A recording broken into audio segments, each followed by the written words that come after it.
ఈజీగా నువ్వుల పప్పు చట్నీ ఎలా చేసుకోవాలో చెప్తాను చూడండి. నువ్వుల పప్పు తీసుకుంటాము, మనమేమో బాండ్లీ పెట్టేస్తాము పొయ్యి మీద పోపు వేయించడానికి. అలాగే ఇందులో నువ్వుల పప్పు కావాల్సినంత తీసుకుంటాం, మనకి ఎంత చట్నీ కావాలో అంత వేసుకున్న తర్వాత ఇందులో ఇంగు బాగా వేస్తాము.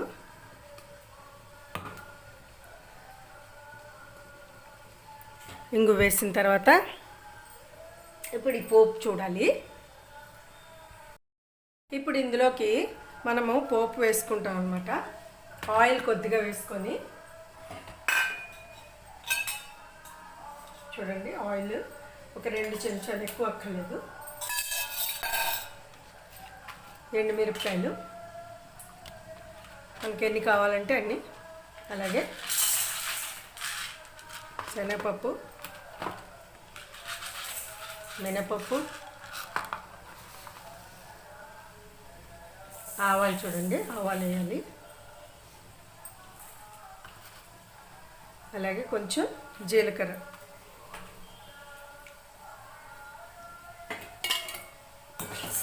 వీటిని బాగా వేయించేసుకుంటాము.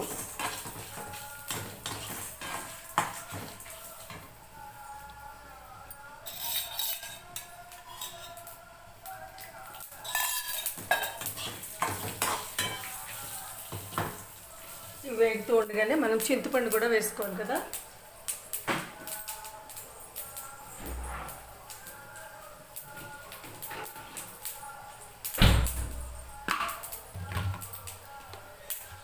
చింతపండు డైరెక్ట్గా ఇందులో వేసేసుకుంటాము. ఇందులో రుబ్బడానికి సరిపోతుందా మాత్రం. మళ్ళీ పోపు అంతా వేయించాలి. పోపు చూడండి ఇలా బ్రౌన్ అయిపోవాలి. బ్రౌన్ అయ్యాక ఆపేస్తాం అన్నమాట. ఆపేసి దీన్ని ఫ్యాన్ కింద చల్లారి పెట్టేయాలి. చూడండి, ఇప్పుడు ఈ పోపు ఇందులోని చల్లారి పెట్టిన పోపు ఇందులో వేసుకుంటాం అన్నమాట.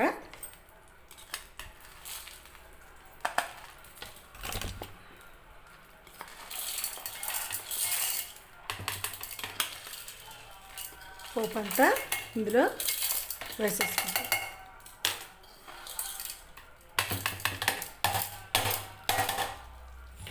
ఇప్పుడు దీన్ని మనము గ్రైండ్ చేస్తాం అన్నమాట.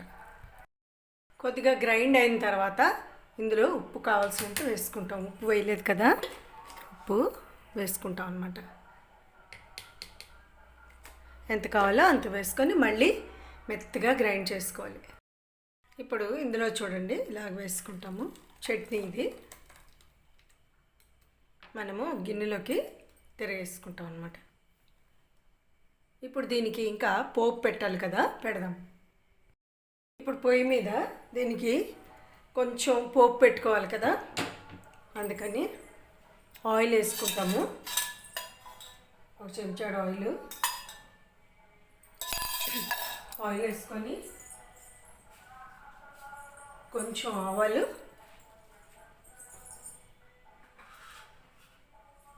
జీలకర్ర, అలాగే మినప్పప్పు,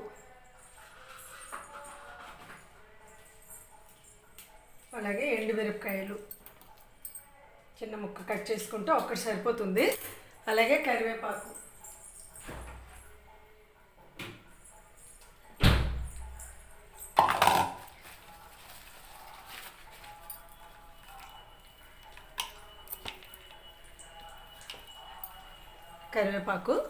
వేసుకుంటాం. కొంచెం ఆల్రెడీ ఇంగు అందులో వేసాము, కొద్దిగా లైట్గా అంతే సరిపోతుంది. వేసి ఇది చిట్టుపట్లు ఆడగానే మనము పోపు పెట్టేసుకుంటాం. చూడండి, సో ఇప్పుడు చూడండి పోపు చిట్టుపట్లు ఆడింది కదా, ఇప్పుడు దీనికి పెట్టేసుకుంటాం. సో మనకి ఇడ్లీలోకి కానీ వడలోకి కానీ చట్నీ రెడీ అండి. నువ్వుల పప్పు చట్నీ ఇలా ఈజీగా చేసుకోండి.